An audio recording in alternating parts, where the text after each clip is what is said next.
J'ai béni le Seigneur encore ce soir pour cette opportunité qui me donne de partager la parole avec vous.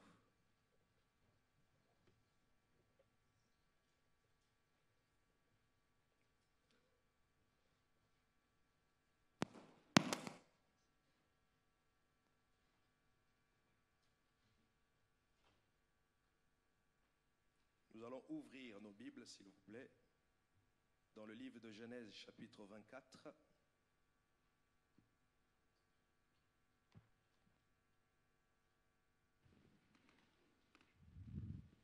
Genèse, vous m'entendez? Genèse, chapitre 24, le verset 1 à 4. Ensuite, nous lirons Genèse 48, 1 à 17, et nous allons finir sur Hébreux 6, 1 à 2. J'aimerais lire pour nous tous. Vous y êtes? Alléluia. La Bible dit, Abraham était vieux, avancé en âge, et l'Éternel avait béni Abraham en toutes choses.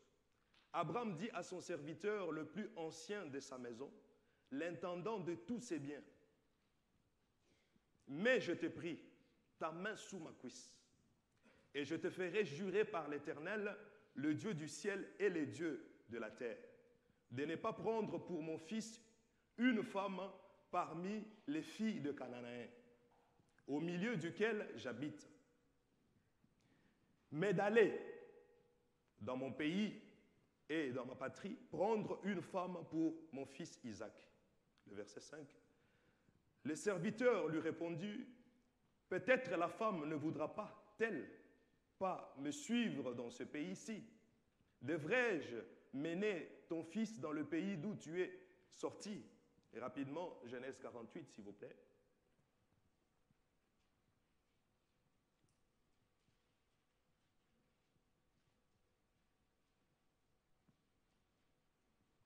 Genèse 48, c'est une longue lecture, mais ça vaut la peine de la lire. Après ces choses, l'on vint dire à Joseph, « Voici, ton père est malade. » Et il prit avec lui ses deux fils, Manassé et Éphraïm. On avertit à Jacob et on lui dit, « Voici ton fils Joseph qui vient vers toi. » Et Israël rassembla ses forces et s'assit sur son lit. Et Jacob dit à Joseph, « Le Dieu Tout-Puissant m'est apparu à Luz, dans le pays des Canaan, et il m'a béni. Il m'a dit, « Je te rendrai fécond, je te multiplierai, et je ferai de toi une multitude de peuples. Je donnerai ce pays à ta postérité après toi, pour que le possède à toujours. Maintenant, les deux fils qui te sont nés au pays d'Égypte, avant mon arrivée vers toi en Égypte, seront à moi. Éphraïm et Manassé seront à moi, comme Ruben et Siméon. » Verset 6. « Mais les enfants que tu as engendrés après eux seront à toi. Ils seront appelés du nom de leurs frères dans leur héritage. À mon retour de Padan, Rachel mourut en route auprès de moi, dans le pays des Canaan, à quelque distance d'Ephrata. Et c'est là que je l'ai enterré, sur les chemins d'Ephrata, qui est à Bethléem. Israël regarda les fils de Joseph et dit, « Qui sont ceux-ci » Joseph répondit à son père, « Ce sont mes fils que Dieu m'a donnés ici. » Israël dit, « Fais-les, je te prie. Approchez de moi pour que je le bénisse. » Les yeux d'Israël étaient appesantis par la vieillesse. Il ne pouvait plus voir. Joseph le fit approcher de lui, et Israël leur donna un baiser et les embrassa. Israël dit à Joseph, « Je ne pensais pas revoir ton visage, et voici que Dieu me fait voir même ta postérité. » Joseph le retira des genoux de son père, et il se prosterna en terre devant lui. Puis Joseph le prit tous deux, Éphraïm sa main droite à la main gauche d'Israël, et Manassé de sa main gauche à la main droite d'Israël, et il le fit approcher de lui. Israël étendit sa main droite et la poussa sur la tête d'Éphraïm, qui était le plus jeune, et il posa sa main gauche sur la tête de Manassé. Ce fut avec intention qu'il posa ses mains ainsi, car Manassé était le premier-né. Il bénit Joseph et dit que le Dieu en présence duquel ont marché mes pères, Abraham et Isaac, que le Dieu qui m'a conduit depuis que j'existe jusqu'à ce jour, que l'ange qui m'a délivré de tout mal bénisse ses enfants, qu'ils soient appelés de mon nom et du nom de mes pères, Abraham et Isaac, et qu'il multiplie en abondance au milieu du pays. Le dernier verset. Joseph vit avec des plaisirs que son père posa sa main droite sur la tête d'Éphraïm. Il saisit la main de son père pour le détourner de dessus la tête d'Éphraïm et la dirigea sur celle de Manassé. Rapidement, on regarde Hébreux chapitre 6, s'il vous plaît. C'est notre dernière lecture. Hébreux chapitre 6, le verset 1 à 2. Vous y êtes? J'aimerais lire pour nous tous. C'est pourquoi, laissant les éléments de la parole de Christ, tendons à ce qui est parfait, sans poser de nouveau le fondement du renoncement aux œuvres mortes, de la foi en Dieu, de la doctrine de baptême, de l'imposition de main, je répète encore, de l'imposition de main, de la résurrection de mort et du jugement éternel. Le thème que nous allons partager ce soir, c'est l'imposition de main. Qu'est-ce qu'est l'imposition de main? Quand on parle d'imposition de main, en grec, on utilise un mot qu'on appelle épicésis. Ça veut tout simplement dire poser la main sur quelque chose. L'imposition de main, c'est un geste sacré transmis par les Juifs aux chrétiens. L'imposition de main est un geste prophétique également. Parce que quand on impose la main sur quelqu'un, on proclame des choses qu'on ne voit pas. Mais on croit prophétiquement que ces choses-là doivent s'accomplir. Et c'est aussi un geste des fois accompli pour une personne posant pour quelques instants ses deux mains sur la tête d'une autre en vue de transférer une bénédiction. Souvent dans les églises, on nous pose des questions en tant qu'encadreur. Pourquoi vous ne voulez pas que nous aussi on impose les mains? Moi, je me rappelle, depuis qu'on a commencé la vie chrétienne, il y a toujours eu des petites polémiques entre les anciens et ceux qui arrivent sur, on va dire, sur le terrain. Il y a certains mots, certaines questions qui sont un peu fermées. Les gens cherchent à savoir qu'est-ce qui se passe au fait. Mais j'ai appris une chose dans la vie chrétienne, il faut aller par étapes. Alléluia. Il faut aller par étapes. Je pense que si on nous empêche, en tant que jeunes, par exemple, d'imposer les mains quelque part, ça veut dire qu'il y a quelque chose derrière ces mystères d'imposition de main. Alléluia. Parce que, en tant que parent aujourd'hui, je me rends de plus en plus compte qu'il y a une lourde responsabilité d'élever un fils, par exemple. Parce qu'il y a certaines choses qu'on s'est dit, on ne veut pas que mon fils le fasse. Et dans la vie chrétienne, c'est pareil. Si on nous interdit d'imposer les mains, on sous-entend qu'il y a quelque chose qui se passe de spécial. Mais petit à petit, on va déceler, on va déchiffrer, on verra pourquoi. Alléluia. Alors, quelle est l'origine d'imposition de main? Tel que nous sommes là, tout le monde sur cette terre a toujours une origine quelque part. Même la guitare qu'on voit là, si on veut suivre, on verra que quelque part, on a pris un bois, un arbre, on a coupé pour faire la guitare. L'imposition de main vient de quelque part. Ça vient d'où, l'imposition de main? Quand on regarde notre premier texte que nous avons lu tout à l'heure, on nous montre la première fois où on parle de cette expression d'imposer les mains. Mais le contexte n'est pas le contexte qu'on va étudier aujourd'hui. Il était question du mariage. La Bible dit que Abraham était devenu vieux. Mais Isaac, son fils, n'avait pas encore une femme. Il prend l'intendant de sa maison, la personne la plus vieille de sa maison, qui maîtrisait tous les rouages de sa maison. Il lui confère cette charge d'aller chercher une femme pour son fils. C'est en ce moment-là qu'on voit pour la première fois dans la Bible, on nous parle de cette expression d'imposer les mains. Mais c'était imposer les mains sous la cuisse. Pourquoi? Parce que ça a une signification. Dans la coutume juive, si vous lisez en dessous, ils disent que c'était pour faire jurer à son intendant que tu vas amener à mon fils une femme de ma tribu. Alléluia. C'est pour cela qu'il a fait ça. Pour le faire jurer qu'il amènera une femme de sa tribu. C'était la première fois qu'on voit cela. L'imposition de main. Et si nous lisons dans la Bible, par exemple, dans les livres de Genèse chapitre 18, nous remarquerons une autre chose, qu'il y a eu plusieurs coutumes, plusieurs exercices de coutumes dans la coutume juive, si vous voulez, comme nous, moi en tant que chrétien, mais j'ai aussi mes origines en tant que Congolais. Il y a des Français parmi nous, ceux qui nous suivent aux réseaux sociaux, on ne sait pas d'où ils sortent, mais il y a toujours des petits trucs. Mais en tant que chrétien, on peut balayer, prendre ce qui est bien. Ce qui est bien, on prend. Ce qui n'est pas bien, on ne prend pas. Dans Genèse 18, on voit encore une autre pratique qui découle de la coutume juive. Quelle est la pratique? La Bible nous montre que les anges venaient voir Abraham pour délivrer un message. Le message, c'était quoi? Pour dire à Abraham que Isaac viendrait.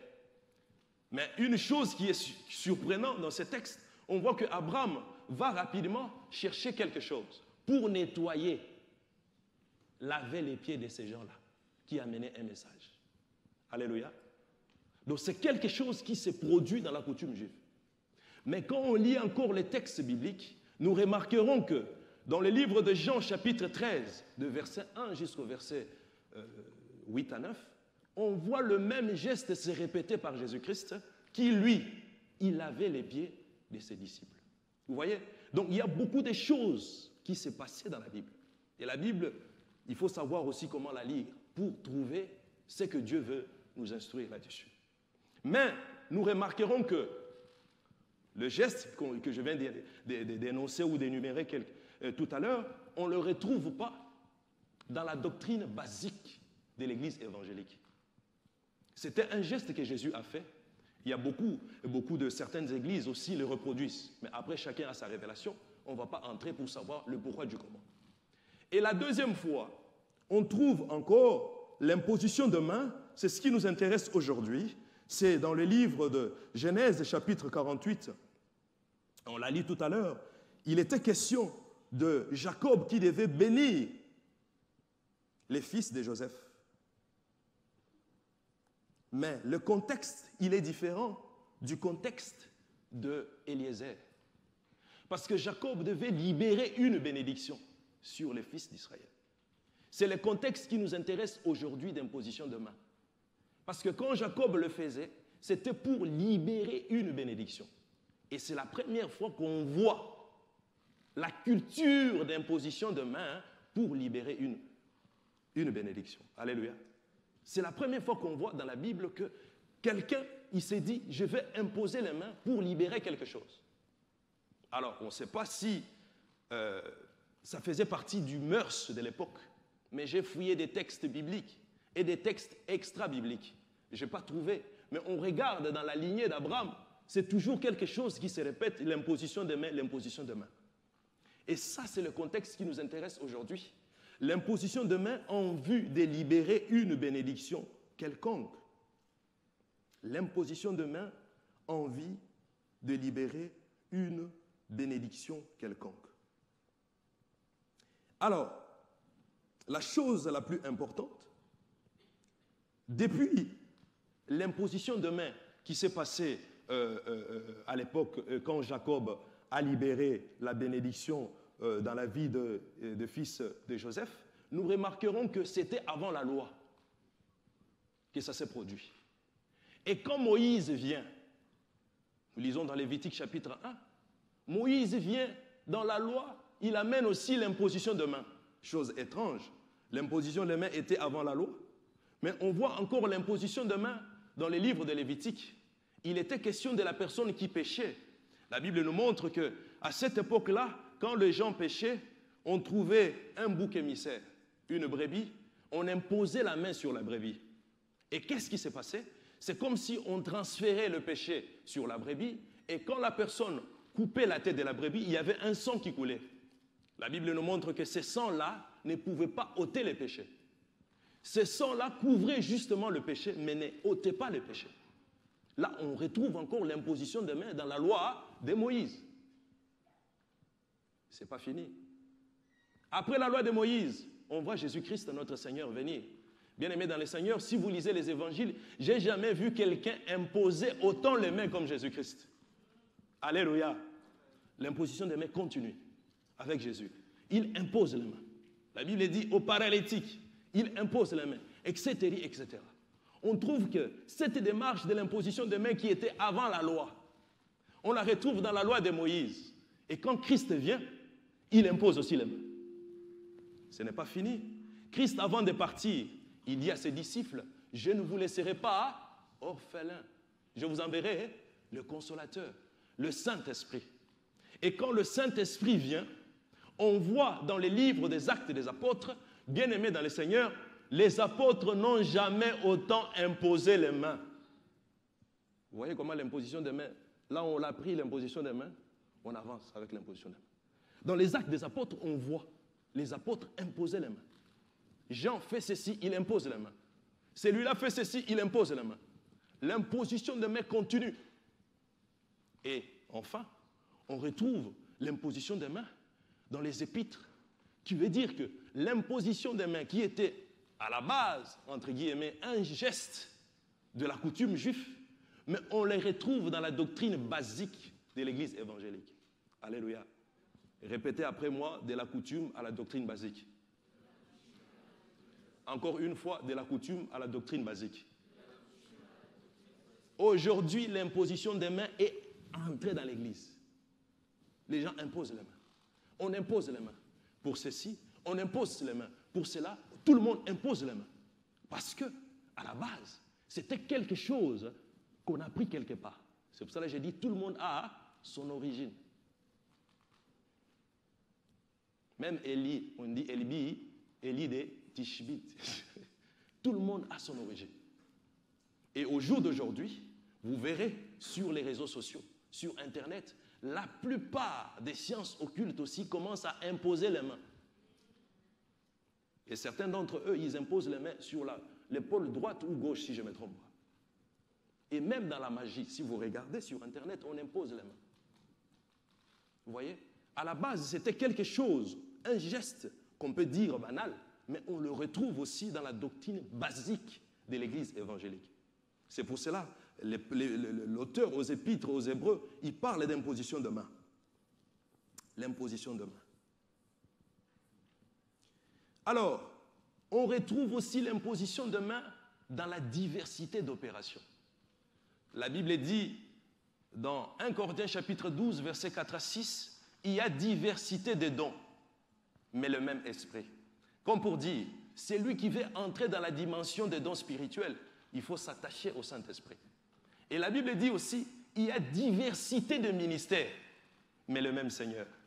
Si tu veux avoir le succès dans ton ministère, c'est Jésus-Christ qu'il faut s'attacher, parce que c'est lui qui a le succès de ton ministère. Et ce qui est important pour nous aujourd'hui, la Bible dit, il y a diversité d'opérations, c'est le même Dieu qui opère tout en tout. Quand on parle d'opération, ce n'est pas l'homme, on nous renvoie vers le Père, parce que c'est le Père qui gère les opérations. Alors, c'est quoi la diversité d'opérations? Quand on parle de la diversité d'opérations, c'est juste les manières dont Dieu se sert pour toucher les hommes. Parce que Dieu est esprit. Il faut qu'il trouve un moyen pour pouvoir toucher les hommes. C'est pour cela qu'on dit diversité d'opérations. Mais pourquoi on retrouve l'imposition de main dans la diversité d'opérations? Un jour, la Bible nous dit dans Actes des Apôtres chapitre 19, versets 1 jusqu'à 6, il y a l'apôtre Paul qui se retrouve devant les chrétiens d'Éphèse. Il leur pose la question, est-ce que vous avez été baptisés du Saint-Esprit quand vous avez cru? Ils ont dit non, on n'a jamais entendu parler du Saint-Esprit. Et la Bible dit, l'apôtre Paul les imposa les mains et ils étaient baptisés du Saint-Esprit. De l'autre côté, quand on regarde dans le livre de Actes des Apôtres chapitre 10, la Bible dit que l'apôtre Pierre qui se présente devant Corneille, la Bible dit quand l'apôtre Paul et Pierre commençaient à parler, le Saint-Esprit est descendu. Ça veut dire quoi? nous avons deux résultats, mais deux opérations différentes. Première opération, c'est l'imposition de main. Deuxième opération, c'est la déclaration de la parole. Comme pour dire, dans la diversité d'opérations, on retrouve l'imposition des mains s'insérer dedans. Alléluia. Alléluia. Donc l'imposition de main, c'est quelque chose d'extraordinaire. C'est même dans la diversité d'opérations. C'est comme pour dire que les dénominateurs communs, c'est les résultats. Mais l'imposition de main, c'est les numérateurs. C'est différent. Alléluia. L'imposition de main dans la diversité d'opérations. L'imposition de main dans la diversité d'opérations. Mais qui peut imposer les mains? C'est une bonne question. Qui peut imposer les mains aujourd'hui? Est-ce qu'il faut avoir une carte d'identité de l'église X pour imposer les mains? Qui peut aujourd'hui imposer les mains? Tout le monde. La Bible dit dans Marc chapitre 16, verset 17, « Voici le miracle qui accompagneront ceux qui imposeront les mains. » Ça veut dire que non, il n'y a aucune limite. Mais frère Maillot, tu dis qu'il n'y a aucune limite, mais pourquoi nous on n'impose pas les mains à l'église? On peut avoir cette question, non? Pourquoi? Mais parce que dans chaque organisation cultuelle, il y a des lois. Alléluia. Dans chaque organisation cultuelle, il y a des lois. Moi, je suis serviteur ici à la Parole du Salut. Mais je peux me retrouver dans une église X. Je ne peux pas entrer parce que je sers ici et commencer à imposer les mains chez autrui. Est-ce que vous comprenez ce que je vais dire? Il faut qu'il y ait l'ordre quelque part. C'est pour cela qu'on ne peut pas imposer les mains n'importe comment. Il y a quelque chose toujours. Il faut respecter l'ordre établi. On ne peut pas imposer les mains comme ça. Parce qu'on est serviteur quelque part. On a une étiquette quelque part. On entre quelque part pour imposer les mains. C'est impossible. Alors, les dangers d'imposer les mains. Imposer les mains, c'est bien. Mais quel est le danger derrière? Pourquoi on nous refuse d'imposer les mains? Danger numéro 1 d'imposer les mains. L'apôtre Paul disant en Timothée, dans 1 Timothée chapitre 5, verset 22, il dit « N'impose les mains à personne avec précipitation. » Parce qu'on s'unit avec la personne. L'imposition des mains d'une manière spirituelle, ça veut dire quoi? Ça veut dire que mon esprit, avec l'esprit de quelqu'un d'autre, s'unit pour demander quelque chose à Dieu. Mais si je ne connais pas la vie de cette personne-là, je ne peux pas imposer les mains avec précipitation. Parce que je ne connais pas la personne. Mais si on veut traduire ces versets autrement, on pourrait dire quoi? Quand on parle de précipitation, le contraire de précipitation en français, ça veut dire la lenteur. Si on peut les traduire autrement, on peut dire que imposer les mains avec lenteur. C'est lui qui est lent, il a tout son temps. Vous êtes d'accord avec moi? Parce que c'est lui qui est lent, il regarde qu'est-ce qui se passe à gauche ou à droite. Ça veut dire que celui qui est lent a le discernement. En d'autres termes, si on veut imposer les mains, il faut discerner, comprendre quelle est la personne que je vais munir dans la présence de Dieu. Et là, on nous montre la notion de l'écouter, l'esprit. Avant d'imposer les mains, il faut aussi écouter l'esprit. Parce que vous savez, dans le monde évangélique, il y a toujours des phrases, des mots. Je me rappelle quand je me suis converti, j'entendais les gens dire « ouais, il y a un esprit de prière ». Oh, je me disais, bon, ça veut dire que mon esprit, c'est un esprit de prière. Vous voyez, dans le monde évangélique, il faut apprendre tous ces petits mots-là qui nous posent des problèmes. Alors, ce n'était pas ça, c'est une grâce de prière qui permet aux gens, une onction qui permet aux gens de prier. Vous voyez? Donc, le premier danger, c'est qu'il faut faire attention de ne pas s'unir à la personne parce qu'on ne la connaît pas. De ne pas s'unir à la personne pour partager ce qu'il a alors qu'on devait éviter. La deuxième chose, deuxième danger, c'est l'immaturité devant le combat spirituel. Parce que quand on impose les mains, on s'engage dans un combat qui est spirituel. On impose les mains comme ça, mais spirituellement, il y a quelque chose qui se passe. Mais quand vous n'êtes pas mûr spirituellement, il y a toujours des choses, des conséquences qui se produisent. C'est pour cela qu'il faut faire attention. Le combat spirituel. La Bible nous parle, c'est un texte qui est connu, on nous parle de fils de Sépha, qui voulait délivrer quelqu'un. Il pensait bien faire la chose. Mais est-ce que, spirituellement, tu as le niveau de le faire? C'est les bonnes questions qu'il faut se poser. On pense toujours faire quelque chose de bien. Mais spirituellement, est-ce qu'on peut le faire? Les fils de Sépha. Les dangers du combat spirituel. Je me rappelle encore quelques années en arrière, après mes 1 an de conversion, on nous a amené une fille comme ça. Elle était sorcière. Il y avait des amis, quand on imposait les mains sur la fille pour libérer la fille par rapport à cet esprit-là, elle devenait folle en fait. Mais quand elle devenait folle, qu'est-ce qui se passait dans sa vie? Elle bavait. Il y avait la salive qui sortait. Et cette salive, je vous dis, il y avait une odeur exceptionnelle. Et à chaque fois qu'on le faisait, on était distrait par rapport à ça. Alors que c'était l'esprit mauvais qui sortait par là. C'est pour cela, quand vous n'êtes pas formé à ces choses, il ne faut pas mettre sa main dessus. Ce n'est pas pour rien qu'on dit aux gens, n'imposez pas les mains. Non. Si tu veux imposer les mains, va chez toi à la maison, impose les mains. Partout. Personne ne va t'interdire. Mais à l'église, vous ne savez pas, chacun a son niveau spirituel. Et à chaque fois qu'on imposait la main, il y a cette manifestation qui se faisait. Bon, vu que je n'avais pas la connaissance, la petite connaissance que j'ai aujourd'hui, on n'a pas pu délivrer cette fille-là.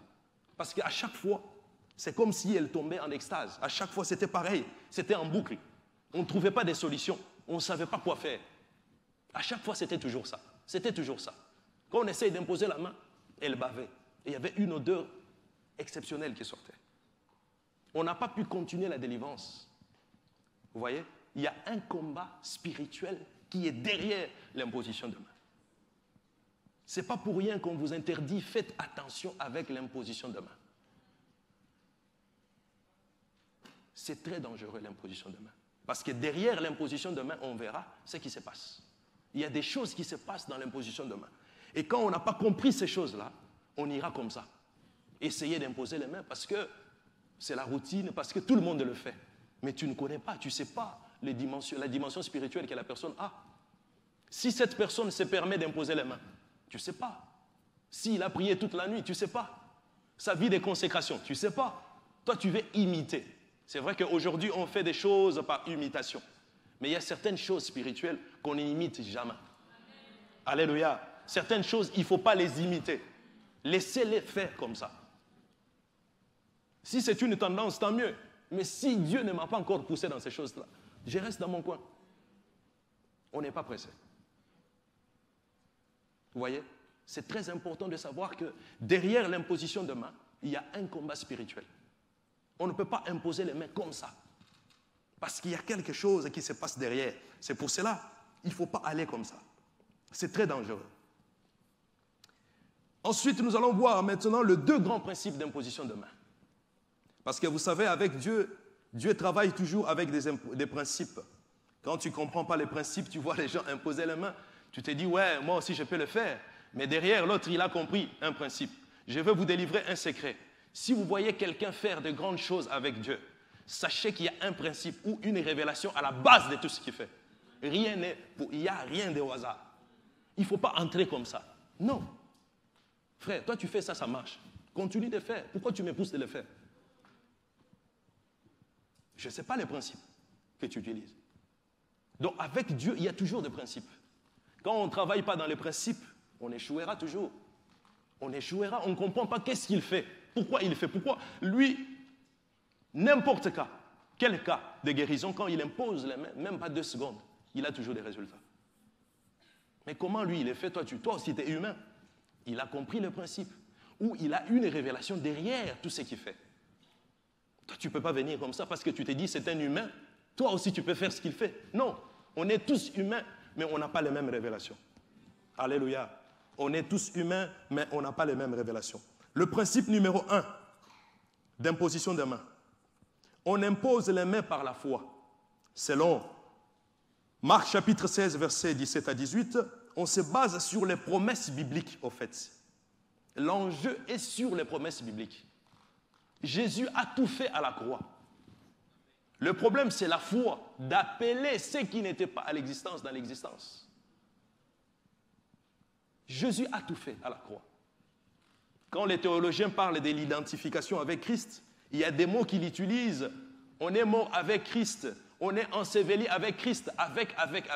C'est pour dire que Christ a déjà tout fait. Principe numéro 1, c'est par la foi. Quand on impose les mains, on libère notre foi. On croit que il y aura une guérison. On croit que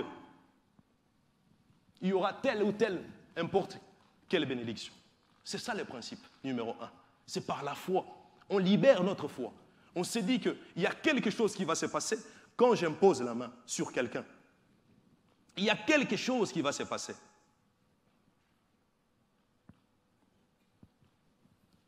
Je me rappelle encore d'un frère qui a commencé son ministère de guérison. Il raconte, il dit qu'il imposait les mains, il ne voyait rien. Bien-aimés dans le Seigneur, il y a un problème aussi dans le monde évangélique. On n'est pas tous là pour faire une concurrence. Parce que toi, tu vois des choses, moi, je suis obligé de voir des choses. Non. Chacun sort de chez soi ici. Et il imposait les mains, il ne voyait rien. Mais lui, il croyait à ce que le texte disait. Ça va vous surprendre. Après quelques mois, au bout de 6 mois, toutes les personnes qui l'avaient imposé les mains ont été guéries. Vous voyez? Le problème, c'est quoi? Nous, on aime aussi voir tout ce qui est spectaculaire. Vous voyez, quand ça ne bouge pas, Dieu n'est pas là. Attention, il y a des gens qui font bouger aussi mystique, des trucs. Vous voyez? Et il faut, je répète, il faut se discipliner à marcher par la foi. Il faut se discipliner à marcher par la foi.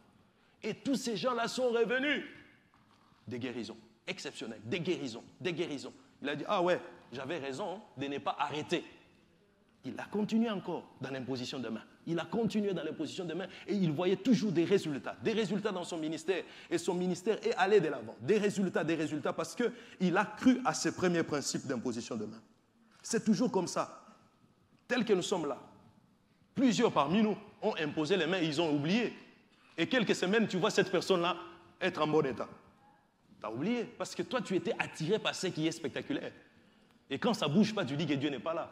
Mais non, si Dieu bougeait à tout moment, ça veut dire qu'on peut l'imiter.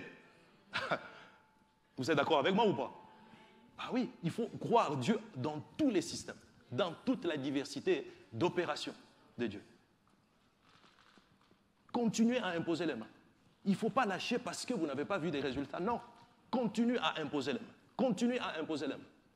Et le frère continuait à imposer les mains. Il continuait à imposer les mains. Dieu faisait des grandes choses. Un jour, il y avait une dame qui allait dans une croisade d'évangélisation parce que sa fille, elle n'avait pas eu le vaccin de polio. Ça s'appelle polio, non? Et sa fille, elle était devenue infirme. Vous savez, quand vous loupez ces vaccins-là, ça peut endommager vos membres supérieurs ou inférieurs. Et elle a mené sa fille dans cette campagne d'évangélisation. Quand elle est arrivée, l'homme de Dieu imposait la main. Première personne sur les chaises roulantes, pouf. Debout, deuxième personne, pouf. Troisième personne, pouf. Quand on arrive sur cette dame-là, l'homme de Dieu impose la main, paf, il n'y a rien qui se passe. Second touché, il n'y a rien. L'homme de Dieu dit, bon, écoutez, madame, ce n'est pas moi qui ouvre et qui ferme les robinets d'onction. Mais la dame, c'était une dame simple, qui travaillait beaucoup la parole. Elle est revenue chez elle. Elle a pris sa fille, commençait à laver sa fille plutôt. Au bout d'un certain moment donné, il s'est dit, mais non, cette Bible-là, elle est vraie ou elle n'est pas vraie? Vous savez, c'est quand moi j'ai dit la parole descend dans notre cœur. C'est là où la foi, amen. Il y a des gens qui bricolent, ils disent, ouais, il y a 3 personnes, Dieu va toucher. Non, la foi, il faut évaluer aussi sa foi. Il ne faut pas bricoler devant les gens, tu auras honte. Il faut savoir les niveaux de sa foi. C'est biblique. Alléluia. Et la dame, c'était quelqu'un qui croyait à la parole. Elle a dit, mais il y a quelque chose qui ne va pas.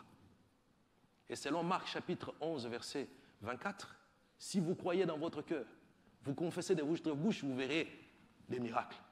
Et elle a cru à cette parole. Et dit non, il y a quelque chose qui ne va pas. Elle est allée. Elle a imposé les mains sur sa fille. Bien-aimé dans le Seigneur, c'est comme un bois sec. Vous savez, la jambe. L'os fait caca. Tout de suite, guérison, miracle sur place. Pourquoi? Parce qu'elle a cru. Bien-aimé dans le Seigneur, travaillez par ce premier principe, on aura les résultats. N'importe quel résultat. Le principe numéro 1 là qu'on a vu, peu importe quel cas, si vous croyez, vous verrez la gloire de Dieu. Ce n'est pas parce que ça n'a pas marché là tout de suite que Dieu n'existe pas, non. Il faut se poser des questions, pourquoi ça n'a pas marché? Peut-être qu'il y a question de patience, il y a question de ceci et cela. Il ne faut pas tout de suite dire que non, parce que ça n'a pas marché, je laisse tomber. Non. Elle a appliqué le premier principe. Et ce premier principe-là, c'est accessible à tout le monde. Mettre sa foi en jeu. C'est accessible à tout le monde. Tout le monde peut le faire. Imposer les mains par la foi. Par le point de contact, on croit que Dieu va faire quelque chose. Tout le monde peut accéder à cette dimension. Et elle a fait. Elle a eu des résultats. Alors, le deuxième principe, le principe numéro 2. On impose les mains quand on est oint ou rempli du Saint-Esprit. La Bible dit dans Luc chapitre 4, verset 18, « L'Esprit du Seigneur est sur moi car il m'a oint pour faire quelque chose. » Et la Bible dit dans Éphésiens 5, 18 que « Ne vous enivrez pas du vin, mais soyez remplis du Saint-Esprit. » Ça, c'est la voie numéro 2. Quand on est rempli du Saint-Esprit, il y a une onction ponctuelle. Ça veut dire, de temps en temps, la grâce vient et elle part. Une onction ponctuelle qui vient, qui arrive, et en ce moment-là, on peut imposer les mains. On peut avoir des résultats spectaculaires, mais on peut aussi ne pas avoir les résultats spectaculaires. Mais c'est la deuxième condition. Une onction ponctuelle. On est rempli du Saint-Esprit. Il y a quelque chose ponctuel qui arrive sur nous. Et quand on impose les mains, on voit la main de Dieu qui vient sur nous. Et ça, il faut vraiment être sensible à l'esprit pour comprendre que maintenant, je suis rempli du Saint-Esprit. Et moi, d'habitude, même à la jeunesse, ceux qui m'observent, ils verront que quand on commence à prier pour les gens, moi, je ne vais pas tout de suite. Il faut que je sache, je suis sur quel régime. Je suis dans la foi ou je suis dans l'esprit. C'est pour cela que je n'impose pas tout moment les mains, non. Alléluia. Il faut savoir où en êtes-vous. Parce qu'imposer les mains sous l'onction a des résultats exceptionnels. Mais il faut aussi la foi. Parce que vous pouvez avoir une grande onction extraordinaire, mais s'il n'y a pas la foi, l'onction ne quittera pas pour aller toucher. C'est impossible.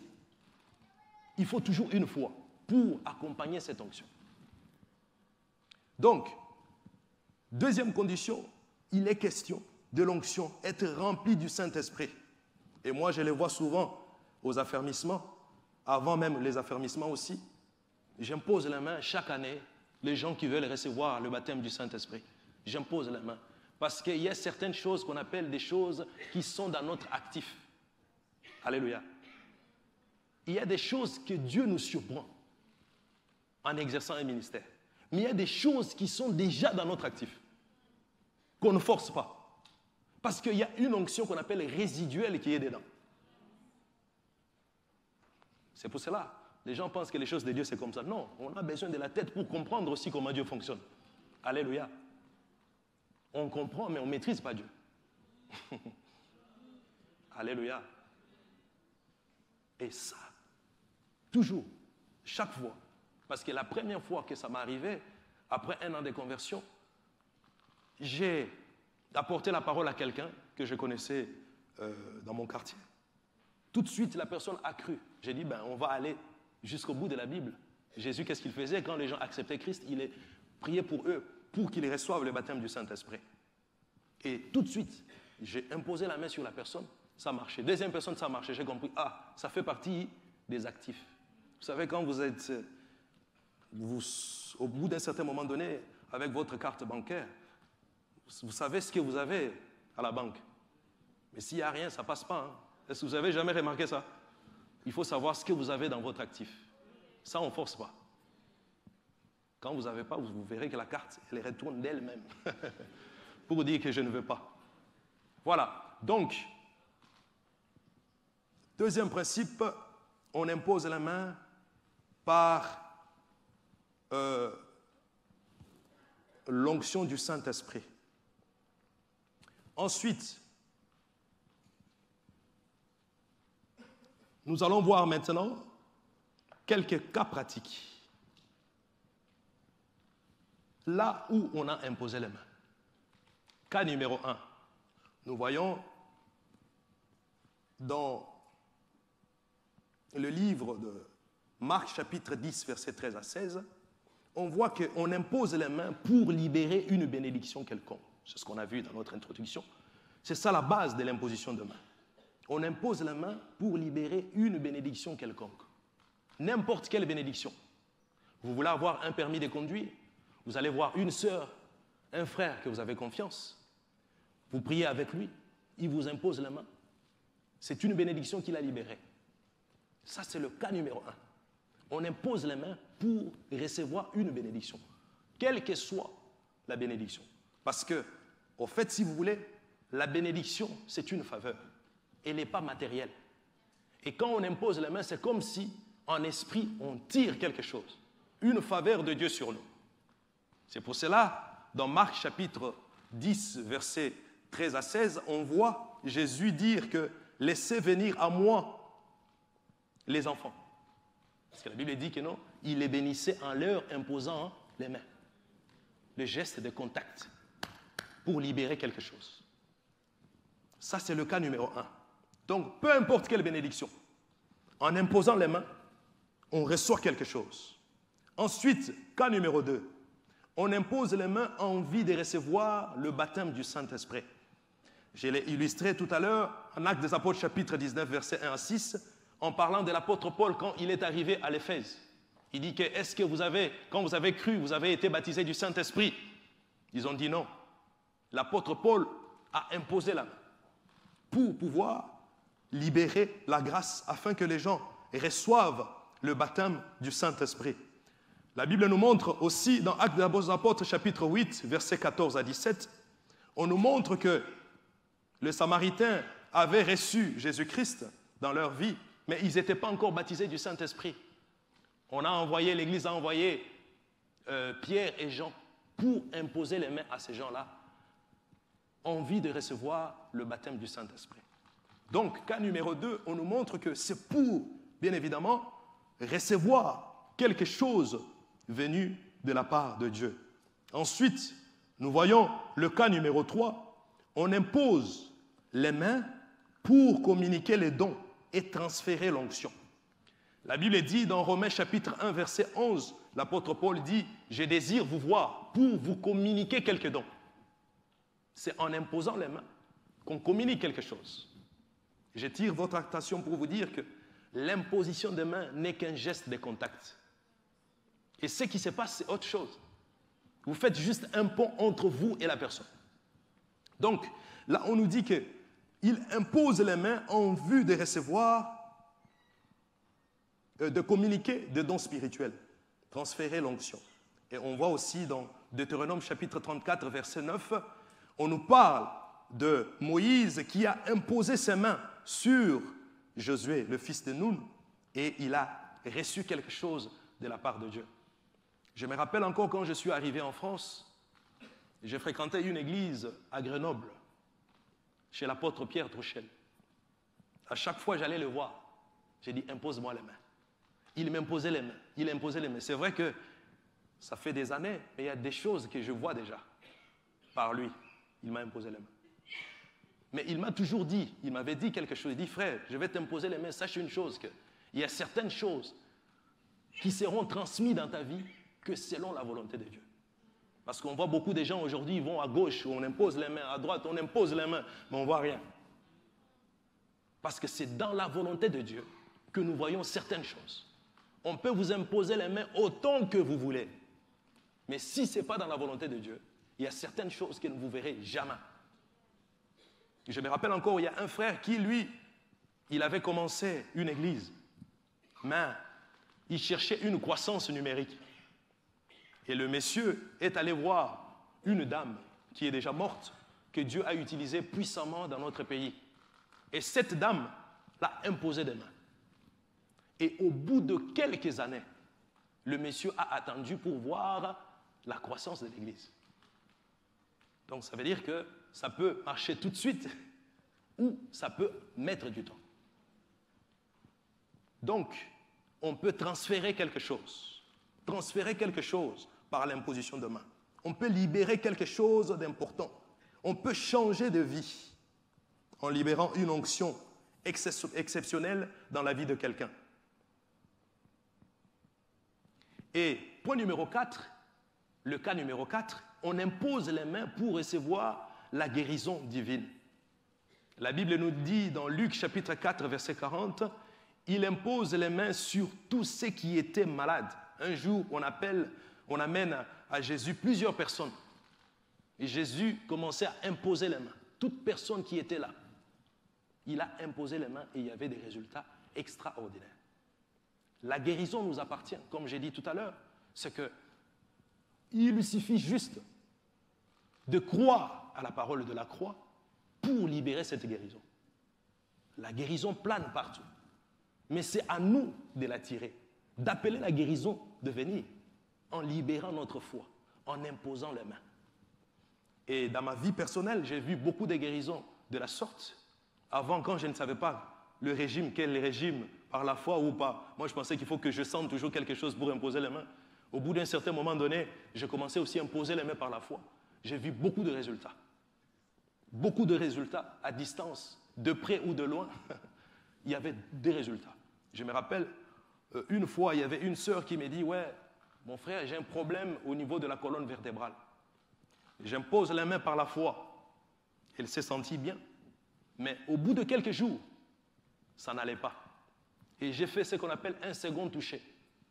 Mais ce second toucher, c'était à distance. Quand j'ai imposé les mains à distance, la sœur, elle est restée 2 jours. C'est comme s'il y avait une plaque chauffante sur son dos. Parce que Dieu agit de diverses manières. On ne peut pas bloquer Dieu dans un système. Vous voyez? Donc, dans la guérison divine, l'imposition de main existe. Il suffit de croire. Sur tous les 2 principes, que ce soit par la foi, que ce soit sous l'onction, on aura toujours des résultats pareils. On a vu des gens imposer les mains par la foi, des cancers partir. On a vu des gens imposer les mains par la foi. Des choses extraordinaires se produisent dans la guérison divine, sans qu'il y ait quelque chose, sans qu'il y ait une goutte d'onction qui coule, rien. Je vous encourage, bien aimé, d'imposer les mains aux malades. Il faut commencer doucement et petit à petit, on ira plus loin. La Bible nous parle de la belle-mère de Pierre. La belle-mère de Pierre, Jésus l'a imposé les mains et la fièvre la quitta tout de suite. Dernièrement, j'étais à Kinshasa. Il y a mon grand frère qui m'a amené chez sa belle-mère. Mais elle avait un problème d'estomac extraordinaire. Ça faisait trop mal. Quand mon frère m'a dit, oui, mais fais quelque chose pour elle. J'ai dit, bah, qu'est-ce que tu veux que je fasse? J'ai dit, bon, maman, on va prier. J'étais sous le 2e régime. Il y avait une grâce qui coulait. J'ai dit, bah, écoutez, on va prier. Vous savez, je ne peux pas imposer, je ne peux pas toucher la dame. J'ai imposé les mains sur elle à distance et rien ne s'est produit. Il n'y avait pas un geste spectaculaire. Elle avait toujours mal. Au bout de quelques jours, il y avait une guérison. Vous voyez comment ça fonctionne? Si vous voulez les résultats spectaculaires et tout de suite, vous voulez dicter Dieu comme vous voulez penser, vous n'allez pas imposer les mains. Vous n'aurez jamais des résultats. Parce que ce que nous on pense, Dieu ne pensera jamais comme nous on pense. Il pense comme il veut. Il agit comme il veut. Il ne pensera jamais comme nous on pense. C'est très important de le savoir. Donc, l'imposition de main pour la guérison divine existe. Et on a besoin de ça à l'Église. Et comment on peut imposer les mains alors? Est-ce que je peux avoir un frère, s'il vous plaît? Frère ou sœur? Acclamons le frère Daniel.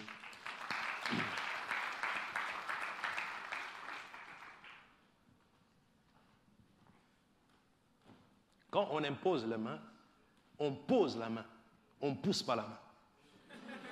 Alléluia. Alléluia, peuple de Dieu. On impose la main. C'est pour cela que c'était important de comprendre ce qu'on dit. Parce que sinon, on a vu des gens qui faisaient comme ça. Vous voyez? Non, ce n'est pas ce que nous, on veut. On pose la main, c'est l'esprit qui est en nous, qui opère. Ce n'est pas à nous de forcer la main sur la personne.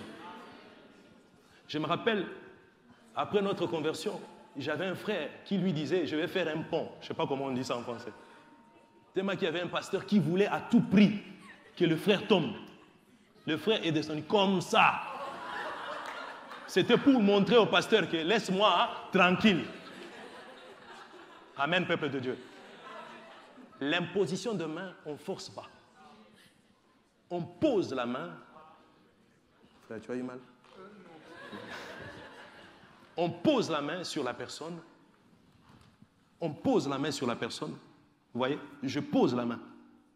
Bien évidemment, pour une sœur, vous n'allez pas... Hein? On pose la main sur la personne, je ne sais pas comment, sur la tête, je ne sais pas.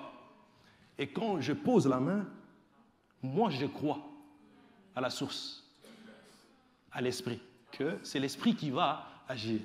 Ce n'est pas moi d'imposer, frère, ne tombe pas, faire comme ça. Ah non, frère, ça c'est charnel ça. Vous voyez? Laissez l'esprit s'exprimer. Bien-aimés dans le Seigneur, laissons Dieu être Dieu. Ne donne pas Dieu. Vous voyez, vous posez la main. Seigneur, je crois qu'il y a quelque chose qui va se passer. C'est tout simplement. Et c'est fini. Vous n'avez pas besoin de tout de suite voir qui. Non. Non. Ça peut arriver. Frère, tu peux. Acclamons pour le frère. Ça peut arriver. Le serviteur de Dieu que j'ai cité le nom tout à l'heure, une fois, il imposait les mains pour la guérison d'un enfant qui avait le pied beau. C'est ça, non? Vous qui maîtrisez la molérisation. Hein? C'est ça, non? Un pied beau. C'est ça? Voilà. Et avec des frères, imposez les mains. Seigneur, il hurlait.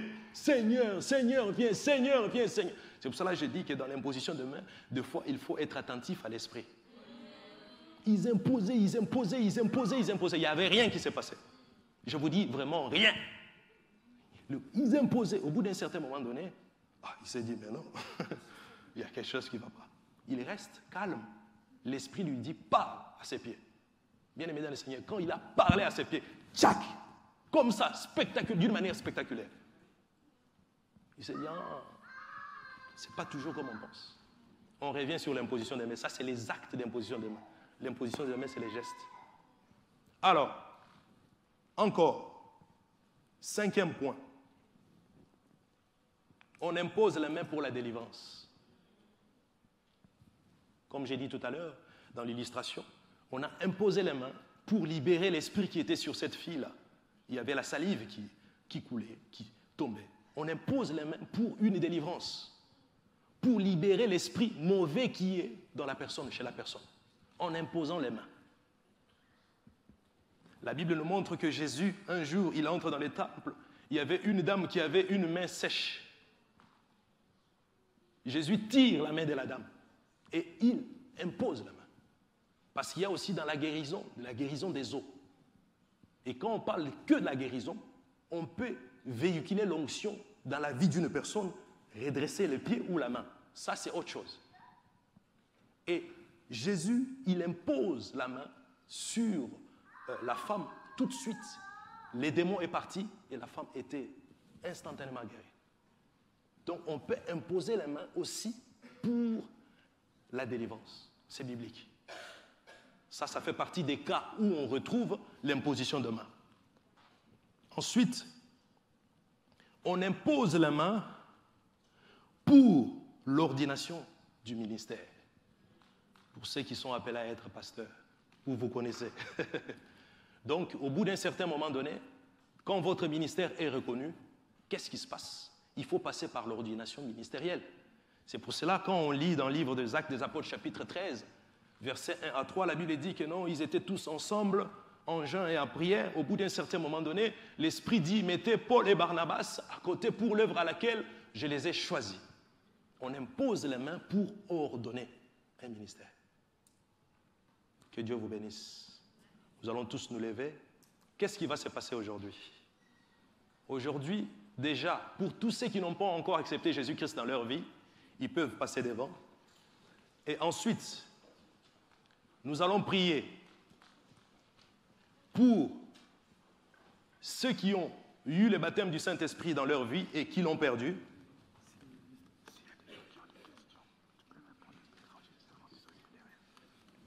Alors, le frère Tolérance vient de me signaler s'il y a quelques questions à répondre avant de passer. Il y a aussi l'évangéliste qui est derrière.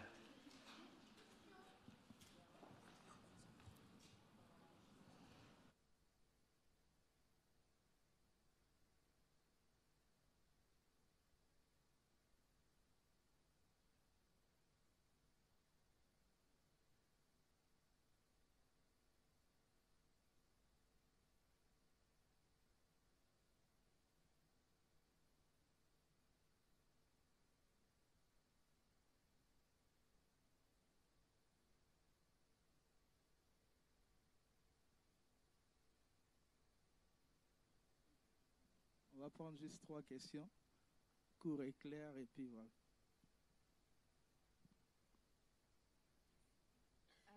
Bonjour, excusez-moi, en fait j'aimerais savoir si à propos de la guérison des os, si par exemple c'est un accident grave, un crâne qui est ouvert, est-ce qu'on peut prier la personne guérie? Vous savez, avec la puissance de Dieu, c'est par rapport à notre foi. Comme j'ai dit tout à l'heure, c'est Dieu qui guérit, c'est pas l'homme qui guérit. La Bible nous montre que Élisée était mort. C'est biblique, hein? Il était mort, il y avait un soldat à part.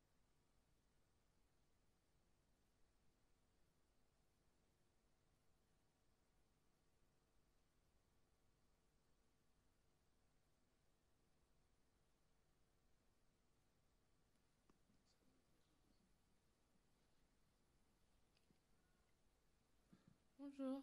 Bonjour. C'est pour savoir, quand on impose les mains, vous avez dit on transmet, mais est-ce qu'on reçoit? Oui, on reçoit aussi quelque chose de la part de Dieu. La Bible nous montre la femme qui avait une perte de sang. La Bible dit que non, ça faisait au moins 12 ans qu'il y avait une perte de sang. Bon, il y a des textes extra-bibliques, je ne vais pas entrer dedans de l'histoire de cette femme-là. La Bible dit qu'il y avait une foule à côté de Jésus, et cette femme est venue derrière Jésus.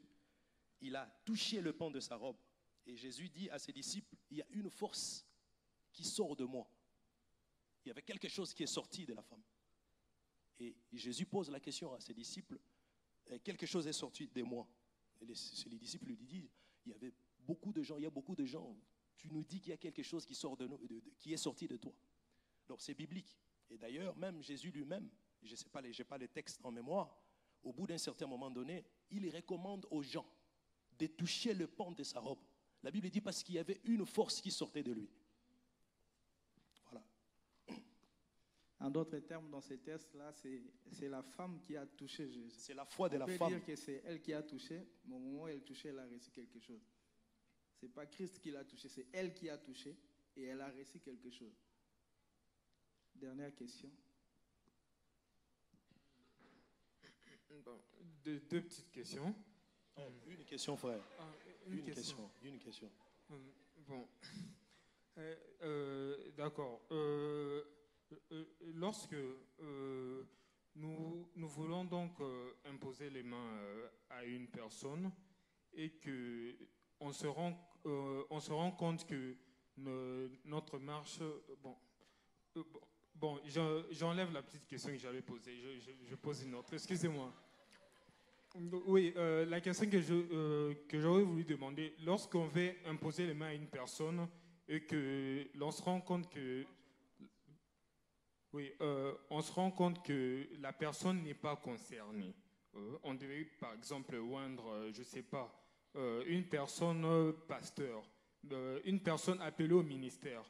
Mais il n'est pas sûr que si oui ou non il est appelé au ministère. mais il s'en va quand même pour recevoir l'imposition de main. Alors, si par exemple, il n'avait pas été appelé au ministère, est-ce qu'il recevra justement cette onction-là? Non, il ne peut pas recevoir. C'est normal, il ne peut pas recevoir parce qu'il n'est pas appelé. On a une veillée, on parlera de revêtement, on va parler de quelque chose d'important dedans.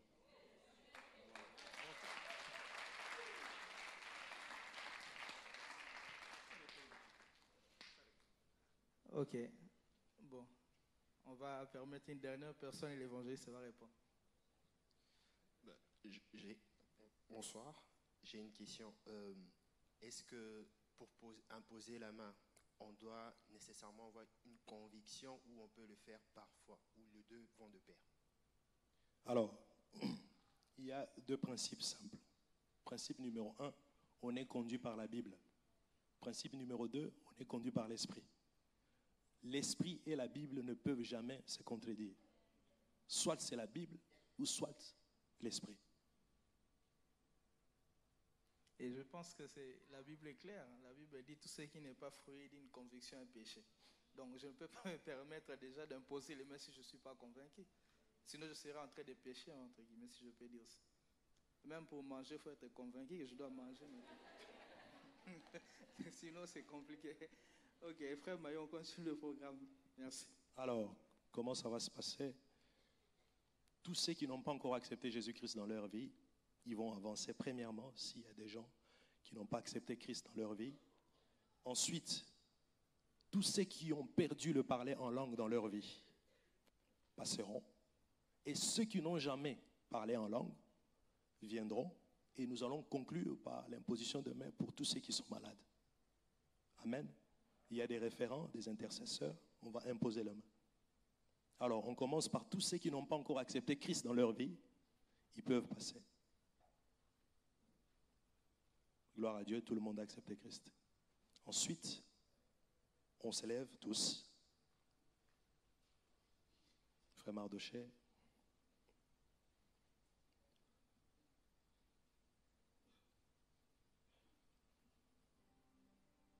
Le son de sainteté. Recueillons-nous dans la présence de Dieu. Dieu est là. Un fort son de sainteté.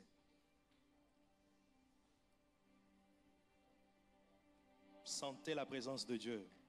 Dieu est là, peuple de Dieu. Je vous dis que Dieu est là. Le son fort, s'il te plaît, Mardoché. Très, très, très fort. Dieu est là. Pour toutes personnes qui ont perdu le parler en langue, vous pouvez passer devant. Vous parlez en langue autrefois. Aujourd'hui, vous ne parlez plus en langue. Passez devant, s'il vous plaît.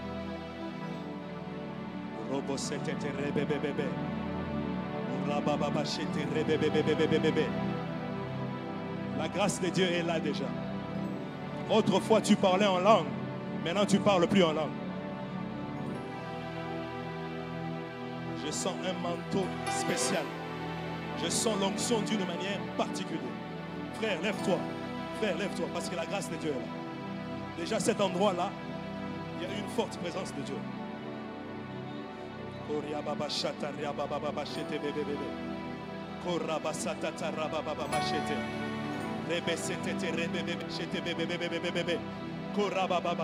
Parle déjà en langue, ma soeur.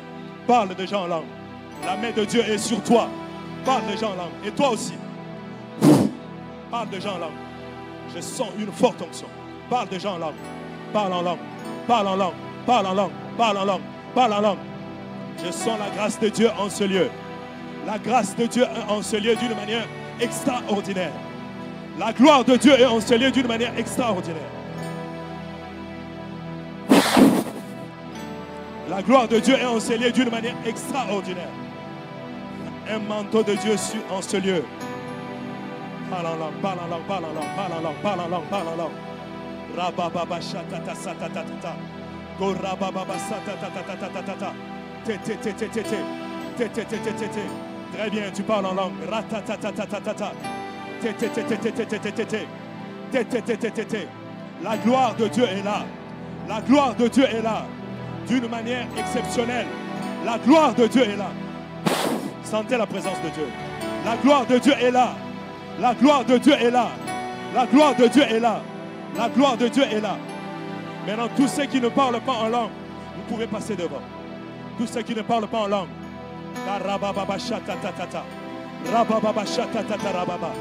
Tous ceux qui ne parlent pas en langue.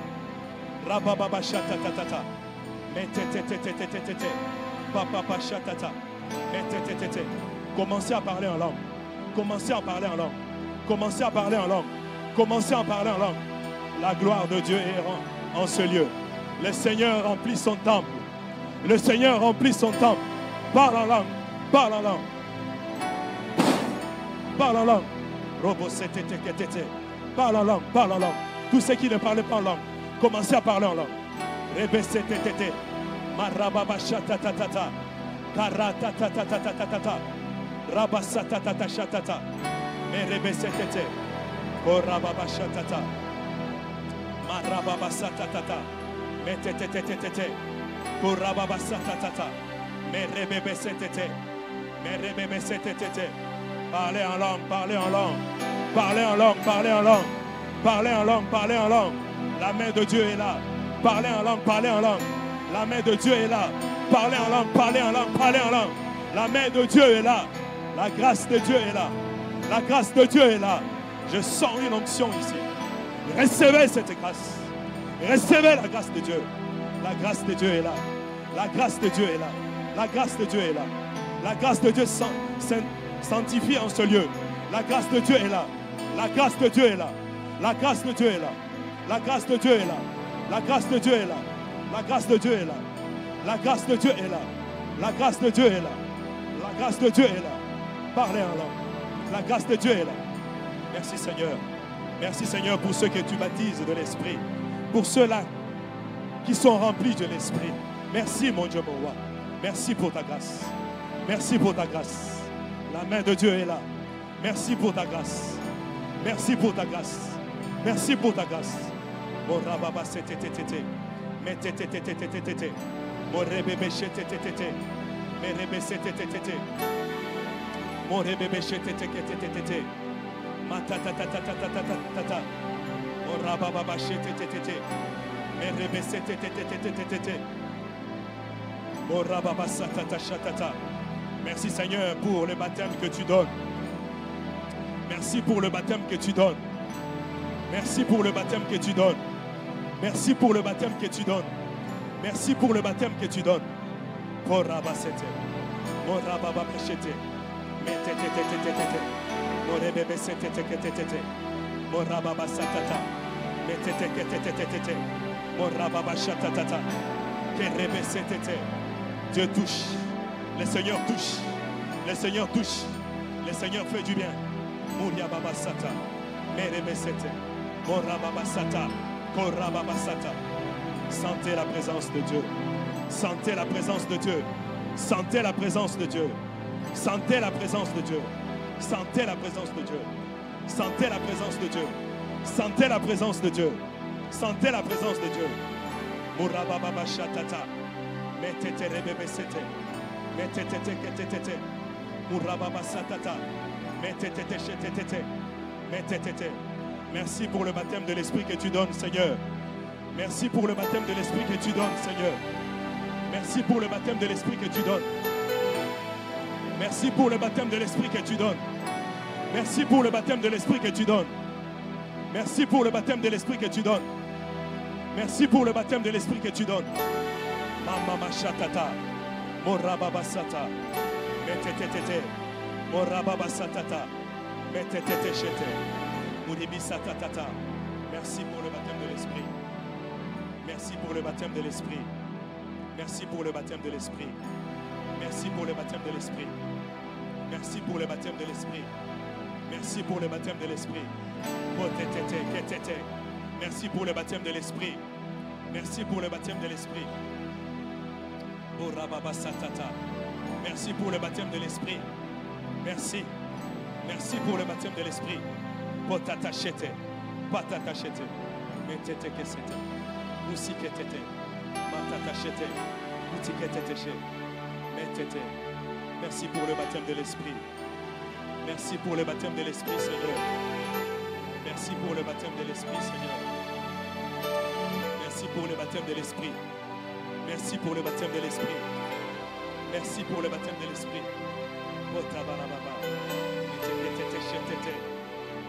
Merci pour le baptême de l'Esprit. Merci pour le baptême de l'Esprit. Merci pour le baptême de l'Esprit. L'onction se déverse. L'onction se déverse. L'onction se déverse. Là derrière, l'onction se déverse. Derrière, l'onction se déverse. L'onction se déverse. Derrière, l'onction se déverse. L'onction se déverse. L'onction se déverse. Seigneur, merci pour ce manteau. Merci pour cette grâce. Merci pour cette grâce. Merci pour cette grâce. Merci pour cette grâce. Là derrière, l'onction se déverse. Mon frère Glody, viens. Il y a la grâce de Dieu sur toi.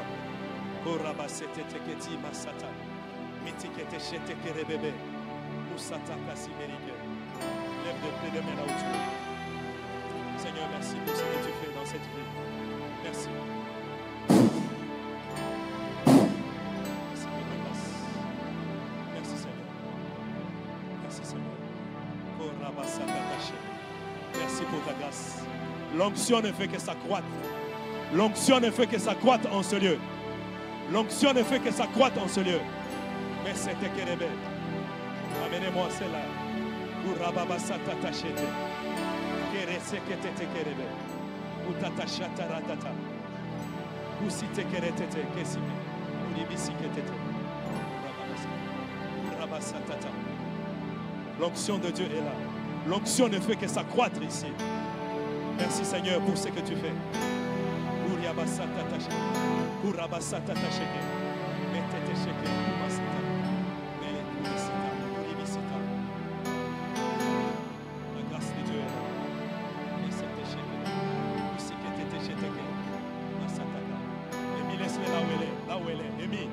Là où elle est, c'est bon.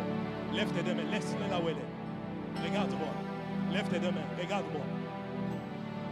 La main de Dieu est sur toi. Seigneur, merci de finir le travail que tu as commencé dans ces vies.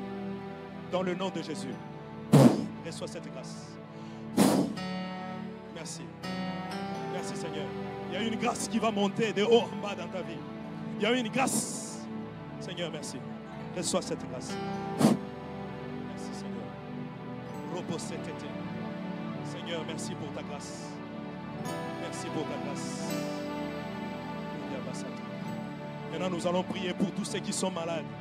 S'il vous plaît, tous ceux qui sont malades, vous pouvez passer devant.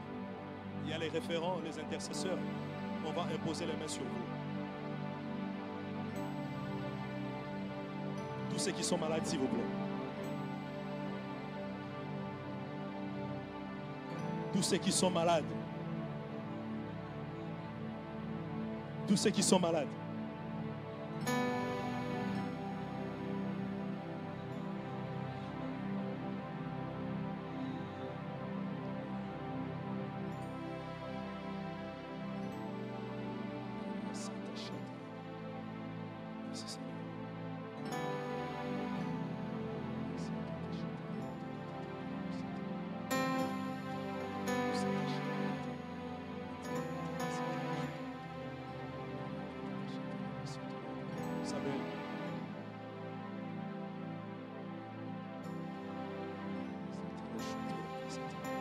Seigneur, merci pour la guérison que tu donnes en ce lieu.